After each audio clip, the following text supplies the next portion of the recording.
One thing that bugs me about the police, and as you know, I was a police officer for almost 35 years, is the lack of information that they release to the general public when there's really no reason to withhold it. Welcome to my channel, y'all. I hope you're having a great day. And of course, I'm talking about what happened on Parliament Hill yesterday, where an individual became barricaded and had a standoff with police that lasted, well, somewhere around 9 hours. Now, the police released full details today, or at least they're claiming to, but it's nowhere near full details. It's the strategic communication details that they want you to know.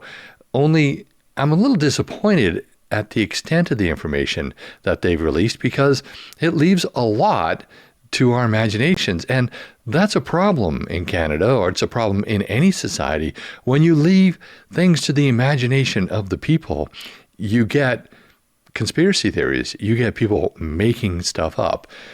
Let's go to that press release right now, and then we'll talk about it. For immediate release, Sunday, April the 6th, 2025, Ottawa Police released this. One man has been charged with several offenses after an incident at East Block yesterday. At about 2:40 p.m. on Saturday, April 5th, 2025, a man entered the security screening area of the East Block of Parliament Hill and began making threats to the safety of those inside. The man was isolated to the security screening area, and Parliamentary Protection Service and the Ottawa Police Service attended to facilitate an evacuation of the building and surrounding area. Multiple OPS and PPS resources were deployed, including OPS, CBR, and E, chemical, biological, radiological, nuclear, and explosive. Emergency Services Unit, K9, Tactical, negotiators, neighborhood resource teams, and traffic. After hours of negotiation, the man surrendered peacefully to police and was arrested on scene. Several packages were found in the area, which were searched and cleared by police. No one was injured in the incident. No explosives, weapons, or hazardous materials were located on the accused. A 31-year-old Ottawa man was charged with the following offenses: breach of probation ×2, public mischief, uttering threats to cause property damage. He will appear in court today. The investigation continues. So why am I disappointed in this news release? Well, because it doesn't really give us a lot of information. We were all thinking that maybe there was more to this. I mean, it took up a lot of resources. Now, for those of you who don't know, I spent almost 35 years in law enforcement, 34 and a half to be exact, 33 and a half as a regular member of the Royal Canadian Mounted Police. And in that time, I did about half of my service, probably actually more than half of my service, in small detachments. And when I was in large detachments, I was often accused of underreacting to situations where some of my supervisors thought, you know what, you should have done this, you should have overreacted. Well, they didn't say overreacted, but in my interpretation, they were saying that I should have overreacted. You should have brought in this resource and that resource instead of just handling it yourself and getting it done within a reasonable amount of time. But that's me. So what happened here?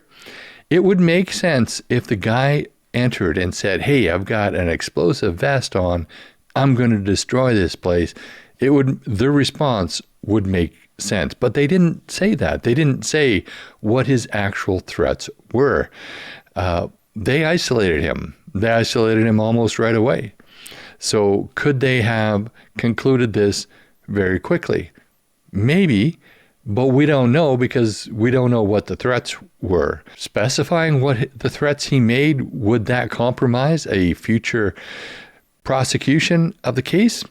That's the excuse they will make, but I don't think it will. What part of their case will be compromised by letting us know what the actual threat was? This caused a major disruption in downtown Ottawa. Now, a lot of people say, well, the Parliament buildings were essentially empty. There was no politicians on site, or at least probably weren't any in their offices. Maybe they were, but it was a Saturday during an election cycle when Parliament's been dissolved. So I'm going to go with probably not too many staff and people on site.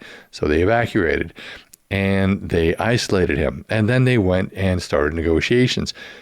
All completely reasonable, provided what he said was he had an explosive. But they're not telling us that's what he said. It would be extremely awkward if they came out in a couple of weeks and said that he was going to shoot the place up, because they could have actually dealt with that immediately on scene if there are armed personnel available. I don't know, maybe they don't have armed personnel at the security checkpoints. They should. It's Parliament. They have had incidents on Parliament Hill in the past, but they're not telling us that. So what can we glean from the information that they are telling us? Well, because of who responded and because they locked down the area, one can assume that this guy said he had explosive. They said that several packages were found in the area and cleared.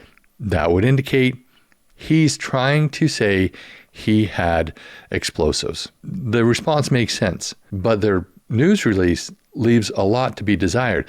And the problem with having a vague news release is that people start to read into the circumstances and they start to speculate.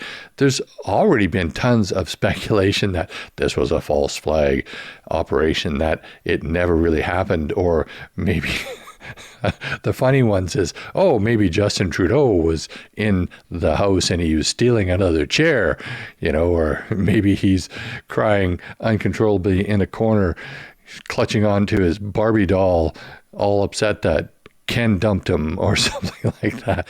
These are a kind of funny little things that were brought up online in response to this. But this is not a funny situation. Obviously, it's a serious situation. Look at the charges. The first one is very telling. Breach of probation ×2. So he's out on probation, which means he's been convicted of an offense. And instead of keeping him in jail, the judge has let him go and allowed him to be free with essentially very little punishment. Probation is it's like nothing.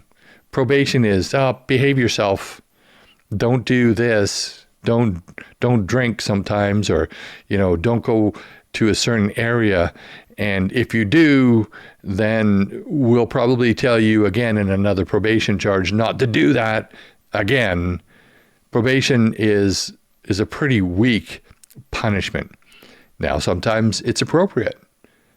Doesn't seem to have been appropriate for this guy. It doesn't seem to have worked. So I'm just saying, I'm a little disappointed in the news release. I think this should have been a little bit more, informative of the public. I don't think it would have, caused any problem with the prosecution later on.